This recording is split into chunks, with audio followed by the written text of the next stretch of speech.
O número de brasileiros morando em Portugal cresceu muito nos últimos anos. Segundo dados oficiais, em outubro eram 400 mil. Mas essa chegada em massa também pode trazer problemas na moradia, na saúde, emprego, educação e xenofobia. Para falar sobre esses e outros assuntos, o JR Mundo recebe hoje o professor do IBMEC e também pesquisador da ONU, Gustavo Macedo. Gustavo, seja bem-vindo ao nosso programa. Muito obrigado, Fábio. Toda quinta-feira, a partir das 7h30 da noite, tem um episódio novo do JR Mundo nas plataformas digitais da Record TV. Tem também na versão em podcast, que você acessa no aplicativo da sua preferência. Gustavo, diz uma coisa para mim. Será que, de alguma forma, o brasileiro tem trocado aquele antigo sonho americano pelo sonho português? Fábio, é difícil dizer para você porque eu não tenho acesso ao dado preciso do número de brasileiros que estão indo para qual país. Mas eu posso dizer para você o seguinte. Pesquisas recentes feitas pela ONU mostram que para cada um estrangeiro que chega no Brasil, tem 3 brasileiros lá fora. Ou seja, sai mais gente do Brasil do que chega de fora para dentro. Tradicionalmente, os destinos são Estados Unidos e Europa. Né? E aí, através da Europa, Portugal é um destino tradicional, até mesmo pela questão da língua. Agora, isso aí é um comportamento recente? Esses 3 para 1, digamos assim, ou é algo que vem acontecendo de uns tempos para cá? Como é que você analisa isso? Acontece já há bastante tempo. É mesmo? Acontece já há bastante tempo e a gente percebe que essa tendência ela tende a se acentuar em períodos de crise econômica. Então, quando a gente tem uma situação de pleno emprego no Brasil, por exemplo, a gente tem, por exemplo, um número menor de brasileiros que precisam sair.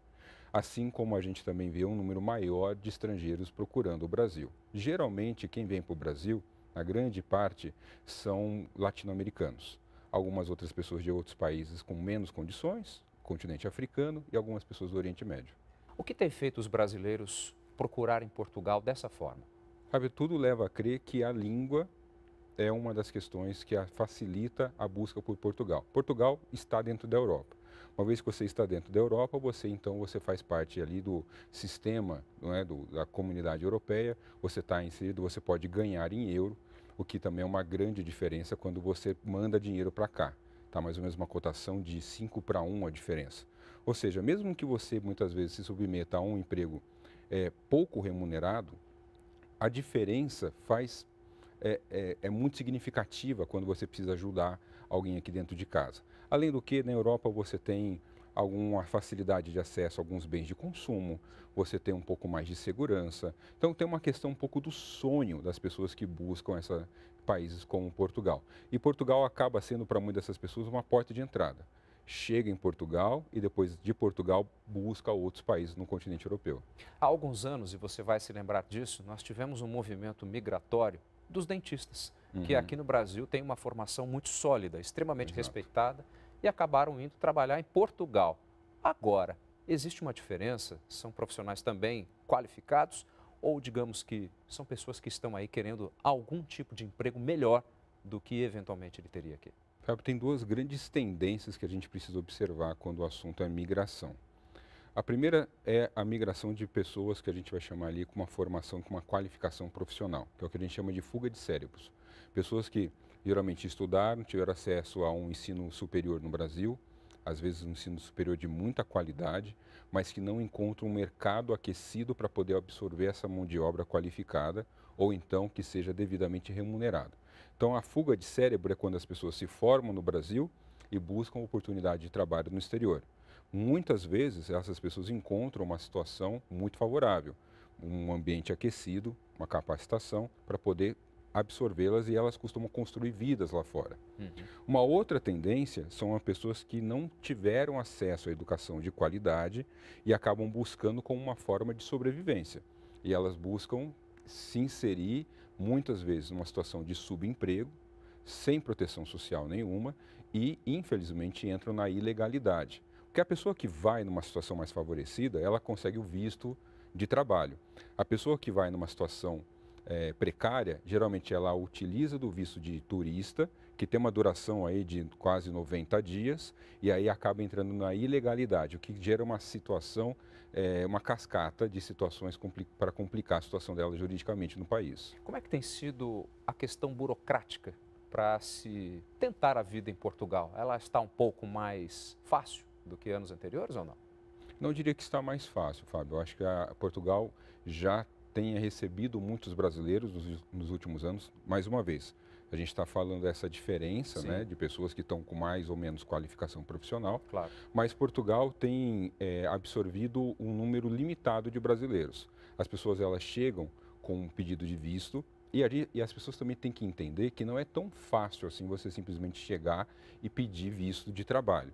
Geralmente eles vão pedir o quê? Que você já tenha esse visto de trabalho, o pedido do visto de trabalho, antes de você chegar a Portugal. Ou seja, já existe uma oferta de emprego, já existe uma vaga que já está em o seu nome. Você chegar em Portugal e depois fazer essa solicitação, isso pode gerar alguns problemas, alguns entraves burocráticos. Porque, como eu falei, é essa mudança de turista para profissional. Essa mudança do visto, muitas vezes, ela vai exigir que o brasileiro trabalhe junto ao consulado brasileiro para pedir algum tipo de assessoria, para pedir algum tipo de apoio, porque muitos desses brasileiros não têm condições financeiras de ficar em Portugal. E é o que a gente tem observado. Inclusive pessoas que estão até em situação de rua, espalhadas por Portugal. Como é que você vê essa questão que tem naturalmente acontecido, são os casos de xenofobia? Chegam vários relatos, não necessariamente com turistas, vamos diferenciar né, uma categoria da outra. O turista vai lá para ficar uma temporada, gastar dinheiro e volta. E isso faz muito bem para qualquer economia, por mais ou menos desenvolvida que seja. Agora, quando a pessoa chega, sobretudo pelo que eu estou entendendo dessa história, numa condição menos favorável, aí a situação aperta. Sim. A xenofobia tem sido um problema? Com certeza. A gente costuma dizer que a gente é tratado lá fora da maneira como a gente também trata aqui dentro. A xenofobia ela não é exclusiva de brasileiros em Portugal. Os brasileiros também exercem xenofobia com alguns estrangeiros quando vêm para cá. É uma situação muito semelhante. O brasileiro ele costuma receber muito bem o estrangeiro, o turista. É o turista que vem com dinheiro, que vem de uma determinada classe social, que tem uma determinada cara. Ele é muito bem recebido, muito bem tratado no Brasil. Mas determinadas populações, quando chegam no Brasil, também são tratadas com xenofobia, né? Como se estivessem buscando roubar nossos empregos ou algo do tipo. Quase como a xenofobia, ela pressupõe uma ideia de um ataque à sua identidade. A mesma coisa ocorre em Portugal. Brasileiros bem qualificados e pessoas de outros lugares do mundo, quando são bem qualificadas, são muito bem recebidas, na verdade, porque Portugal tem uma situação própria. Portugal está inserido na União Europeia, tem um excelente sistema de ensino superior, mas os jovens portugueses, uma vez que se formam em Portugal, saem de Portugal.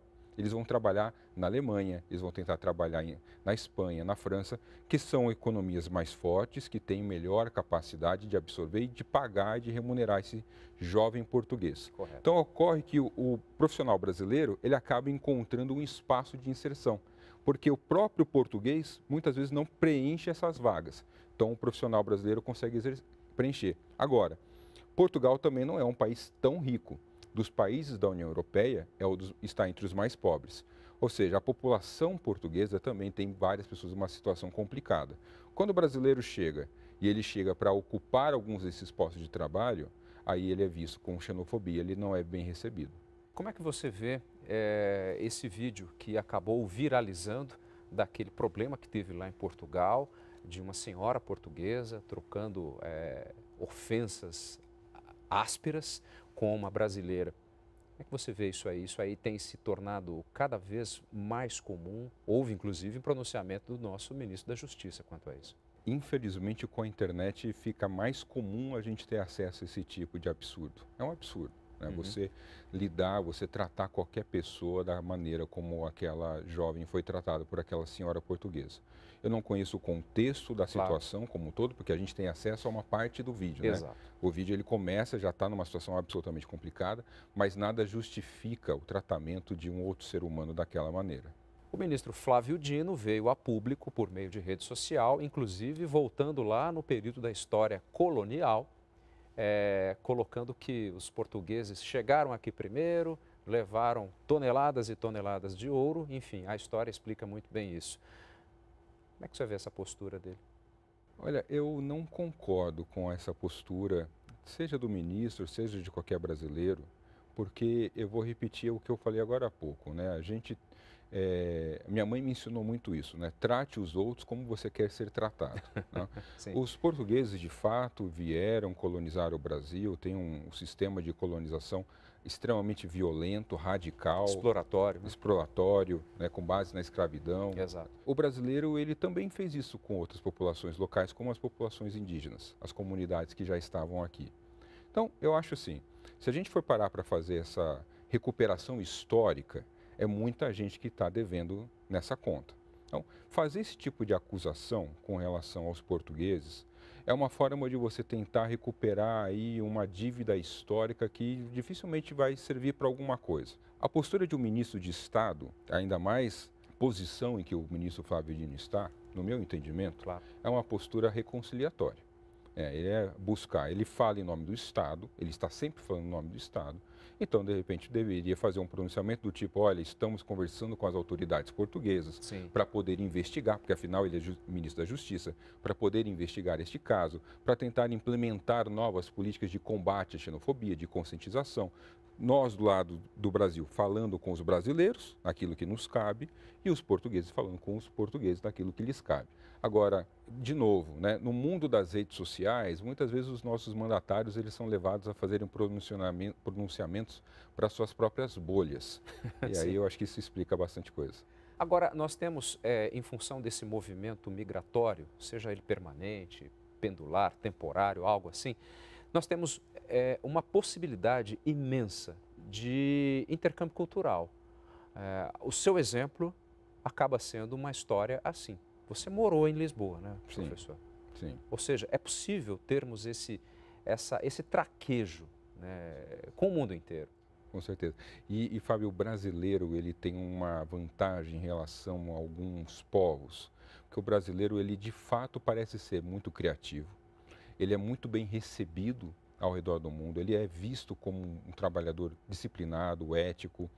Tem uma imagem que a gente precisa combater muitas vezes em alguns lugares do mundo, mas uma imagem pejorativa, né, de algumas que a gente acaba vendendo por causa dos nossos problemas aqui dentro. Certo. Mas o brasileiro, de modo geral, e eu falo muito a partir da minha experiência particular e de conhecer outros brasileiros de diferentes classes que também estiveram lá fora, o brasileiro ele costuma ser muito respeitado. Ele é visto como uma pessoa que trabalha duro, trabalha de maneira honesta. Eu sempre falo muito sobre isso. O brasileiro é muito criativo. E o brasileiro ele tem uma capacidade de interlocução com outras nacionalidades, até mesmo porque a gente é muito diverso. Nossa, eu costumo dizer que quando você viaja pelo mundo, qualquer pessoa que você olha pode ser um brasileiro, porque o brasileiro não tem cara. Exato. Né? O brasileiro é uma mistura de povos. Isso aqui, então, quando a gente viaja mundo afora, todas as pessoas que têm essa possibilidade, esse privilégio de poder conhecer outros países, vão perceber isso. O brasileiro ele não tem uma cara e ele é visto com muito respeito. Então, o brasileiro ele é visto como um trabalhador, criativo e diplomático, capaz de poder lidar e de atravessar várias culturas. Isso é muito bom para nós enquanto país. É mais complicado conseguir entrar numa universidade portuguesa do que entrar numa universidade brasileira? Depende da universidade. Depende da universidade, Depende como da aqui, universidade. né? Exatamente. Existem algumas universidades em Portugal que são universidades que eu vou colocar aqui de difícil acesso, ou seja, por umas questões financeiras ou até por causa do nível exigido, como se fosse um vestibular para você poder ingressar. E agora, em algumas são, diria que um pouco mais facilitadas. Né? O ensino superior brasileiro e o ensino superior português, eles são muito próximos, tanto que existem vários acordos de cooperação. Nossas universidades brasileiras têm vários acordos de cooperação com universidades estrangeiras, muitas delas portuguesas. Inclusive, isso é uma excelente porta de entrada. O jovem brasileiro que pretende morar no exterior, mas que ou tem uma dificuldade com a língua, ou então gosta de Portugal, as universidades portuguesas costumam receber muito bem os brasileiros. Eles têm vários intercâmbios, a gente já participou de várias atividades com eles. Essa é uma excelente forma, porque você chega e você descobre, inclusive, se é para você. Porque sair de casa não é fácil. As pessoas também têm um sonho, têm uma utopia de que simplesmente vou pegar o avião, vou pousar lá e aí agora uma mil maravilhas. Não é. Né? Ficar fora, ficar longe de casa, longe da família é um pouco complicado. Então eu recomendo para quem puder, para quem tiver essa experiência, para quem tiver essa oportunidade, buscar essa experiência. E quem sabe fazer um intercâmbio com uma universidade portuguesa. Professor, eu quero voltar um pouco na nossa conversa para falar ainda desses movimentos migratórios e entender se é possível, em algum momento, compararmos o que acontece com esse movimento brasileiro em direção a Portugal com outros movimentos migratórios que vêm do norte da África, do Oriente Médio, para países como Itália. A gente sabe que a situação dessas pessoas ela é de uma calamidade extrema. Mas, de alguma maneira, a gente consegue colocar dentro de um mesmo contexto tudo isso? Com certeza, Fábio. A gente trabalha dentro de um modelo que se chama Modelo de Mobilidade Internacional, de que parte do seguinte pressuposto, né? Todos os seres humanos têm direito à mobilidade através de fronteira, né? E as pessoas têm direito à mobilidade e têm direito a direitos.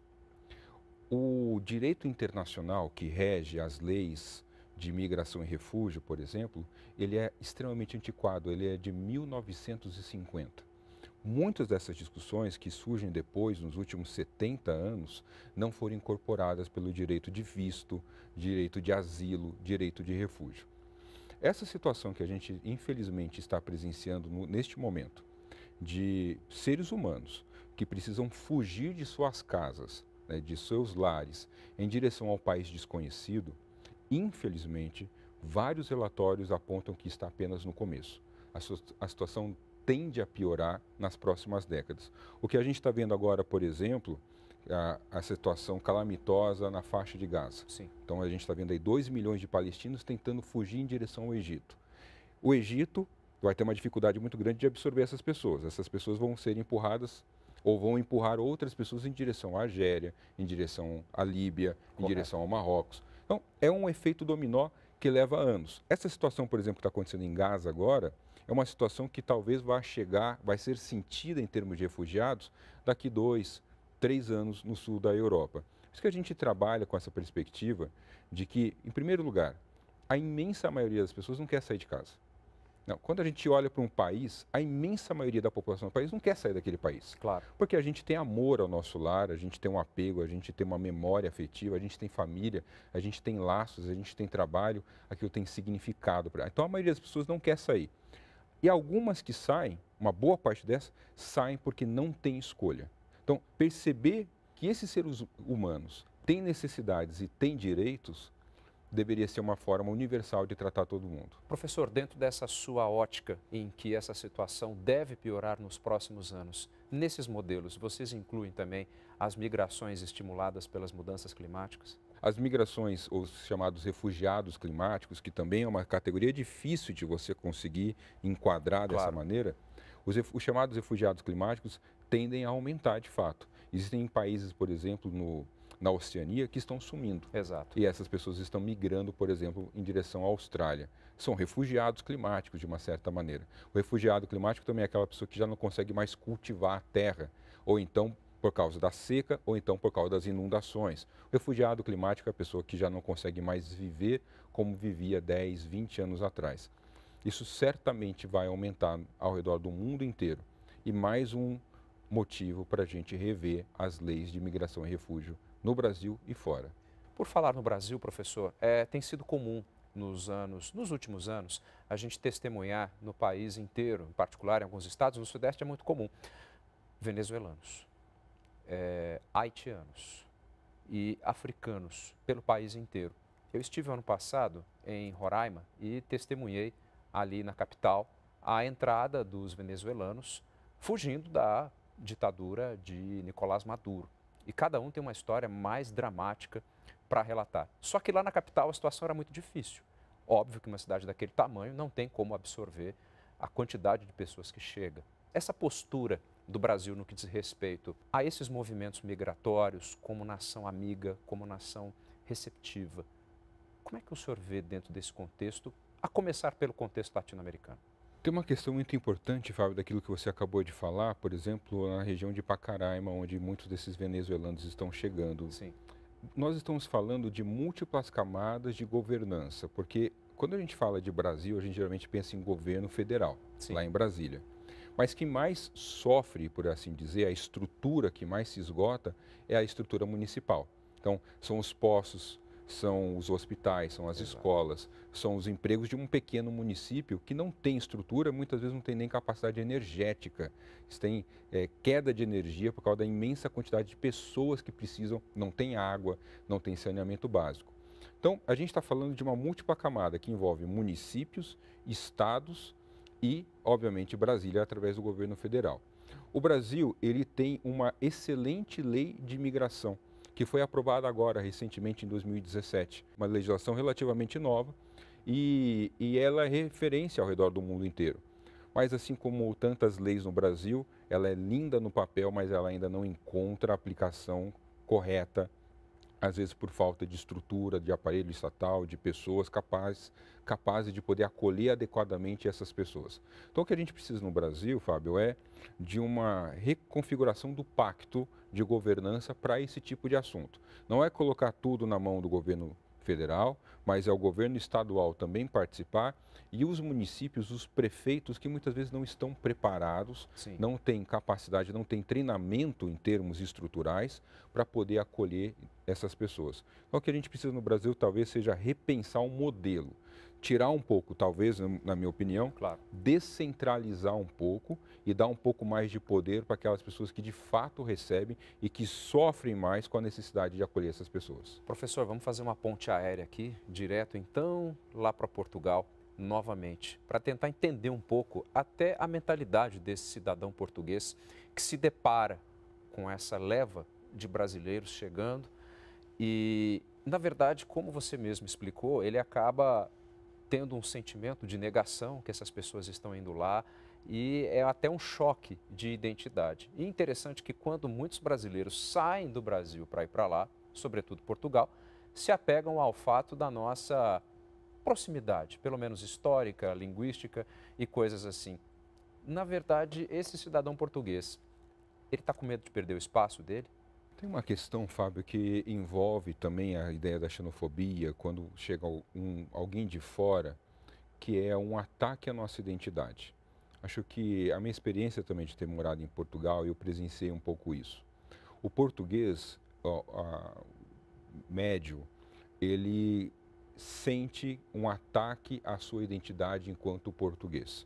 Tem um pouco de um resquício de um sentimento de que já foram um império. Sim. O português ele tem um certo orgulho do seu passado imperialista, de que ele teve várias colônias ao redor do mundo inteiro e depois acabou perdendo nos últimos séculos. Então, tem alguns portugueses que ainda carregam esse certo orgulho e tem outros portugueses que estão mais antenados com o que ocorre nesse momento e que sentem que Portugal está ficando para trás numa corrida desenvolvimentista, na economia, socialmente falando.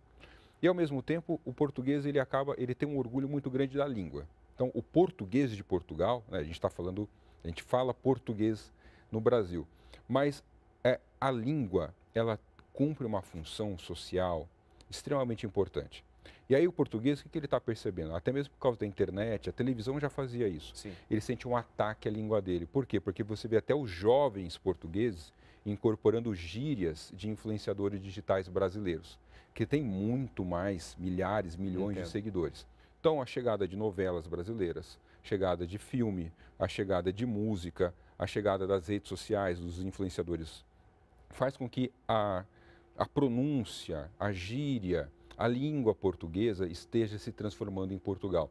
Isso, o português, que é um pouco mais velho, ele sente aquilo como um ataque à identidade. Então, ele se sente atacado, diretamente atacado. Então, quando surge um brasileiro, né, na frente dele, e aí parece que ele transborda um pouco dessa raiva contida em relação a esse ataque à sua identidade. Professor, já para a gente ir finalizando, Portugal, antes da União Europeia, assim como a Espanha, tinha uma realidade bem diferente. Eles se beneficiaram muito, nós sabemos disso. Sim. Agora, esse sentimento que você coloca, ele costuma ser, pelo que eu estou entendendo, de uma população de meia idade para cima, que conhece aquele Portugal não tão antigo, mas um pouco antes da União Europeia. Esse jovem, pelo jeito, já está mais tranquilo quanto a isso. É o que parece. É o que a gente parece. Costuma dizer que a Tem muito jovem população... radical aí. A população costuma ter... Tem duas coisas. A população costuma ter memória curta. Correto. Então, por mais que as pessoas tenham passado algum aperto 20 anos atrás, a gente tem que lembrar quais foram as promessas que foram feitas quando Portugal ingressou na União Europeia.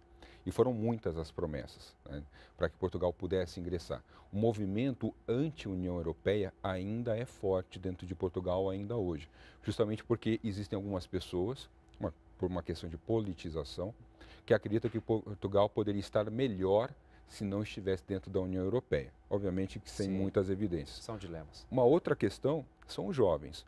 Se por um lado a gente entende que os jovens são mais abertos, são mais flexíveis à diversidade, por outro, o jovem ele também é mais suscetível à manipulação através das redes sociais. Então, como a gente tem visto, inclusive aqui no Brasil, um movimento de radicalização entre os jovens, de intolerância nas redes sociais, isso também pode acontecer. É uma situação extremamente delicada, que precisa ser desarmada com muita conversa e muita empatia. Professor, muitíssimo obrigado pelas suas informações. Foi um prazer recebê-lo aqui no JR Mundo. Muito obrigado pelo convite. Esse é o JR Mundo, nosso espaço para debater temas de importância internacional.